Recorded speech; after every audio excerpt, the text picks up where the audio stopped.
बच्चों, कैसे हैं आप लोग? ठीक ठाक। आज मैं इस प्रीता पहचान क्लासेस में आई हूँ आपके शेड्यूल के अनुसार आज के पाठ को लेकर, जो क्या है दिगंत भाग 2 क्लास 12 यानी 12वीं का, जो बिहार बोर्ड का है, काव्य खंड से। इसके पिछले वीडियो में मैं लेके आई थी इसका पहला पाठ, जिसमें हमने आपके मलिक मोहम्मद जैसी जी के कड़ब, इसमें 2 कड़बक दिए हुए हैं हमारे पाठ्य पुस्तक में। पहले पद की यानी पहले कड़बक की चर्चा मैं कर चुकी थी और मलिक मोहम्मद जैसी जी का पूर्ण परिचय भी डिटेल से मैंने आपको दे दिया था।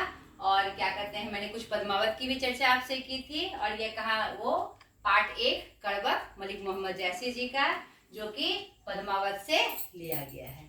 ठीक है। और इनका संपादन किसने किया है? हमारे राम क्या कहते हैं शुक्ल जी ने और माता प्रसाद जी ने इनका संपादन किया है, इनके विभिन्न ग्रंथ का। तो आज उनके कड़बक 2 की चर्चा मैं आपसे करूंगी, उसकी पूर्ण व्याख्या मैं आपके सामने करने वाली हूँ। तो आज कड़बक 2 पूर्ण व्याख्या। ठीक है, स्टार्ट करती हूँ मैं। इसमें आपको पंक्ति बाय पंक्ति इसके व्याख्यान को अच्छे से समझना है और फिर इसका हिंदी अर्थ आपको पंक्ति के साथ साथ ही लिखना है, ताकि उससे आपका क्या हो, उस कविता के भाव को समझने में आपको कहीं से कोई दिक्कत ना आए कि किस संदर्भ में ये कविता लिखी गई है, ये कड़बक के पद लिखे गए हैं और यह क्या कहती है। नहीं, अगर आपको हिंदी अर्थ आता है तो आपको कवि के भाव भी समझ में आते हैं, क्योंकि इनकी जो भाषा है तो अचानक से आप जब पढ़ेंगे तो शायद आपके मन से विस्मृत हो जाए। अगर आप उसका हिंदी अर्थ पंक्ति के साथ लिखते हुए अगर आप पढ़ लेते हैं, 2-3 बार पढ़ लेते हैं, तो वो आपके दिमाग में संयत हो जाता है। ठीक है, तो देखते हैं क्या है इसमें। ये जो कड़बक लिया गया है पद्मावत के अंतिम खंड से लिया गया है, अंतिम भाग है ये। अंतिम में जब जैसे कि हम उपसंहार लिखते हैं ना, कोई भी बातें हम लिखते हैं तो अंत में क्या करते हैं, सार लिखकर यानी उपसंहार लिखकर उसका अंत करते हैं ना। उसी प्रकार हमारे मलिक मोहम्मद जैसी जी ने पद्मावत कथा की, जो बहुत बड़ी कथा है उनकी, महाकाव्य के रूप में प्रसिद्ध है वो, हमारा अभ्रंश का महाकाव्य उसे कहा गया है। तो इसमें जो उन्होंने, किसकी कहानी इसमें है पद्मावत में, किसकी कहानी है? चित्तौड़ के राजा रत्नसेन की। ठीक है। और सिंघल द्वीप की जो राजकुमारी हमारी पद्मावती थी, उनकी प्रेम की कहानी है, जो कि एक बड़े ही अच्छे और ऐतिहासिक रूप में हमारे यहाँ प्रसिद्ध भी है। इसमें नागमती जी का भी प्रसंग आता है। नागमती कौन थी? हमारे रत्नसेन की पत्नी थी और ये हमारी पद्मावती कौन थी? उनकी प्रेयसी थी। ठीक है, प्रेमिका थी। यहाँ पर इस कहानी में एक मोड़ आता है, जो दिल्ली का सुल्तान था अलाउद्दीन खिलजी, जो पद्मावती के रूप से इतना ज्यादा आकर्षित था, उसको पाने के लिए वह कुछ भी करने को तैयार था। यहाँ पर इनके प्रेम में एक त्रिकोण के रूप में अलाउद्दीन खिलजी का भी वर्णन आता है। इस कड़बक में भी उसका नाम आपको दिखेगा, इसलिए मैंने इसका छोटा सा परिचय आपको दे दिया। वो दिल्ली के सुल्तान थे और इन दोनों के प्रेम में वह त्रिकोण बन के आए थे और वह उसे पद्मावती को पाने के लिए वे उन्होंने बहुत प्रयास किए और अंततः उन्होंने रत्नसेन को मरवा भी दिया। लेकिन अंत में पद्मावती भी उसके साथ क्या हुई? सती हो गई और खिलजी के हाथ में राख के अलावे कुछ ना लगा, कुछ भी नहीं लगा। तो ये जो कहानी है बड़ा ही मार्मिक और प्रेम की पीड़ा को दर्शाती हुई ये कहानी है, चाहे वो किसी के दिल में उत्पन्न हो रही हो। और वास्तव में मलिक मोहम्मद जैसी जी प्रेम के पीर की कवि हैं, जो कि ये संबोधन, ये उपनाम उन्हें किसने दिया है? हमारे रामचंद्र शुक्ल जी ने। ठीक है। वास्तव में उनके काव्यों को पढ़कर और भी बहुत सारे जो उनके संकलन ग्रंथ हैं उसको पढ़कर आपको पता चलेगा कि वास्तव में मलिक मोहम्मद जैसी जो है प्रेम के पीर के कवि हैं। उनकी प्रेम में जो पीड़ा होती है, चाहे किसी भी पक्ष की हो, उनका वर्णन बड़े ही सुंदर ढंग से हमारे मलिक मोहम्मद जैसी जी ने किया है। तो इस अंतिम पद में वह पद्मावत को समाप्त करते हुए कौन सी बात लिखते हैं, हम पद के माध्यम से, इस कड़बक के माध्यम से जानते हैं। मोहम्मद यह कवि जोरी सुनावा, सुना जो प्रेम पीर गा पावा। जोरी लाई रकत के लेई, गाढ़ी प्रीति नैन जल भेई। यहाँ पर अपने प्रेम के पीर का वर्णन करते हुए ये जो कथा उन्होंने लिखी है, पद्मावत की कथा, उसमें जो प्रेम की पीड़ा है, जो उसमें दर्द का वर्णन उन्होंने जो बहुत ही एकदम अच्छे ढंग से उसको जो दर्शाया है, जिसको पढ़कर कोई भी मर्माहत हो जाता है। कोई भी एक बार के लिए थोड़ी थोड़ी देर के लिए क्या होता है, दुखी हो जाता है, लगता है कि सामने घटित घटना हो रही है। वह इसी संदर्भ में कवि कहते हैं कि मोहम्मद यही कवि जोरी सुनावा, या जोर देकर मोहम्मद कवि कह रहे हैं, मलिक मोहम्मद जी कह रहे हैं, क्या कह रहे हैं, जिसने भी इस प्रेम के पीर को गाया है, समझा है, जाना है, वह सभी जानता है कि यह क्या है।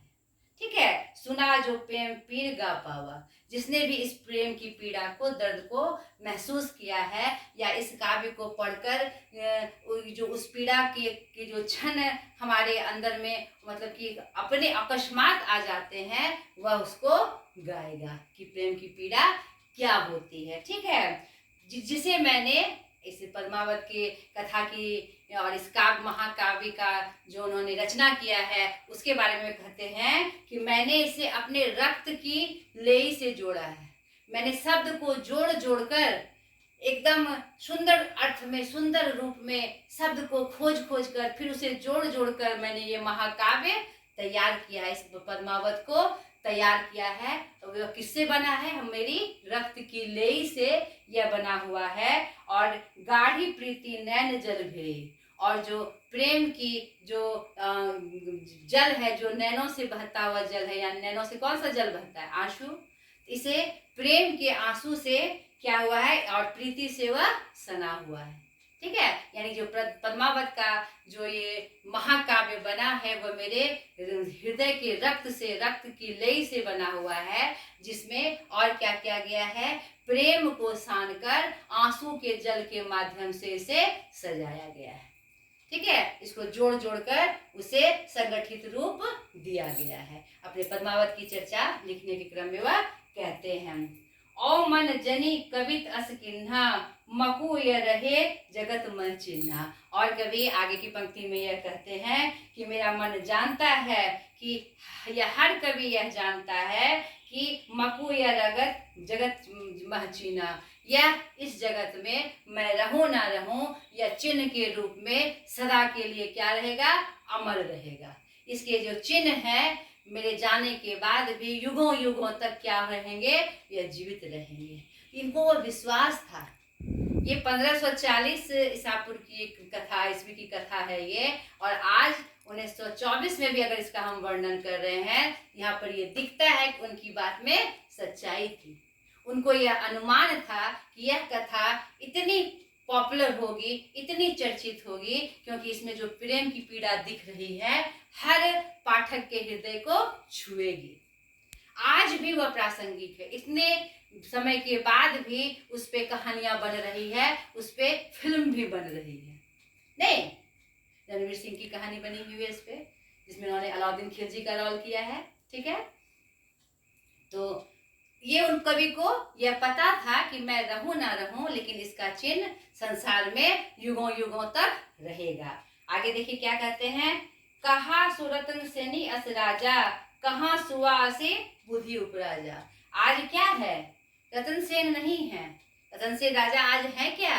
नहीं है, वह सुगा भी नहीं है। जब आप पद्मावत की कथा पढ़िएगा या कभी आपको मौका मिले तो आप सर्च करके इन शॉर्ट में ही पद्मावत की कथा पढ़िएगा कि यह कथा जो शुरुआत होती है एक सुगे से होती है। इसमें एक बहुत ही बुद्धिमान सुआ होता है, उसके माध्यम से कथा प्रसंगवश आगे बढ़ती है। तो एक चर्चित पात्र है इस कथा का, इस महाकाव्य का, एक सुग्गा होता है। ठीक है, जो कि सिंघल द्वीप का ही वो सुग्गा होता है। रानी क्या कहते हैं, रानी के जो पद्मावती थी उसके पिता के द्वारा पाला पोसा हुआ सुग्गा होता है, जो कि इसमें ने इस कथा में जो कि अहम भूमिका निभाता है, महत्वपूर्ण भूमिका निभाता है। वही कह रहा है, क्या राजा नहीं है, अब रत्नसेन राजा नहीं है, वह सुआ भी नहीं है, जो बुद्धि का धनी था, जो बुद्धि को उपजाता था, वह सुआ भी आज नहीं है, कहाँ अलाउद्दीन सुल्तानू। आज क्या अलाउद्दीन खिलजी जो सुल्तान थे, जो कि हमारी पद्मावती पे लट्टू थे, एकदम मरे जाते थे, क्या आज वो हैं? नहीं है। लेकिन आज उनकी कथा, आज उनकी गाथा आज भी प्रासंगिक होकर लोगों के मुंह पर है। ये मुझे विश्वास है इस काव्य के माध्यम से मैंने जो ये पद्मावत लिखा, तो इनकी कथा का गुणगान आगे भी बहुत समय तक चलता रहेगा। इंसान नहीं रहता है, लेकिन उसकी जो यादें हैं, उसकी जो कृतियां होती है, वह अमर होकर युगों युगों तक चलती रहती है। ठीक है, इसी का वर्णन वो करते हैं। कर स्वरूप पद्मावती रानी, अब वह सुंदर रूपवती पद्मावती है क्या? नहीं है, वह भी अब नहीं है, लेकिन उसे हम याद करते हैं उसके कृति के रूप में, जिस कृति में जिस कवि ने उसको सजाया। यानी पद्मावत के माध्यम से जो इस कथा का बखान करते हैं, उनके स्वरूप का, उसकी सुंदरता को, उसका जो मूल्य है उसको बताते हुए कहते हैं कि आज कोई नहीं है, लेकिन ये कथा युगों युगों तक गाई जाएगी। आज कोई नहीं है, फिर भी यह कथा चल रही है। कोई ना रहा, जग रहे कहानी। कोई नहीं रहता इस युग में, जो भी आया है उसका मरना क्या है? निश्चित है, लेकिन उसकी कृतियां उसकी क्या होती है? अमर होकर उस संसार में जीवित रहती है। ठीक है, जैसे कि आज उनकी कथा का इतने साल के बाद भी हम क्या कर रहे हैं? पाठ के रूप में उसका वर्णन कर रहे हैं। ठीक है, धनी सो पुरुष जस कीरति जासु, फूल मरे पे मरे न वासु। वह धन्य है वह पुरुष जिसकी कीर्ति इतने युगों के बाद भी गाई जा रही है। यहाँ पर ये कड़वक के अंत में, और वो बड़े अच्छे सार रूप में वो कह रहे हैं कि वह पुरुष धन्य है जिसकी कीर्ति आज भी गाई जा रही है। सच कहा है किसी ने, फूल मर जाते हैं, खत्म हो जाते हैं, लेकिन उसकी जो खुशबू है वह फैलती रहती है। यानी कि वह आदमी चला गया, लेकिन उसकी कृति जो उन्होंने एक अमरता के रूप में संसार को प्रदान की थी, वह आज भी क्या है? उसका नाम जिंदा है। ठीक है, के ही न जगत जस बेचा के, न लीन जस मोल, जो यह पढ़े कहानी हम सुमरे दुई बोल। अंत में अपने बारे में वो कहते हैं कि मुझे विश्वास है कि मैंने जो यह कृति लिखी और समर्पित की संसार के लिए एक महाकाव्य के रूप में, कोई जब जगत में नहीं बचेगा तो भी यह जब लिन जसमोल, यह इसका मूल्य स्थिर रहेगा, इस काव्य का मूल्य स्थिर रहेगा। जो यह पढ़े कहानी हम सुमरे दुई बोल, और जो इस कहानी को, इस महाकाव्य को पढ़ेगा, वह मेरे बारे में भी दो बोल अवश्य कहेगा। यानी उस कहानी के साथ, उस कृति के साथ, उस महाकाव्य के साथ मैं भी याद रखा जाऊंगा, मेरा भी नाम याद रखा जाएगा।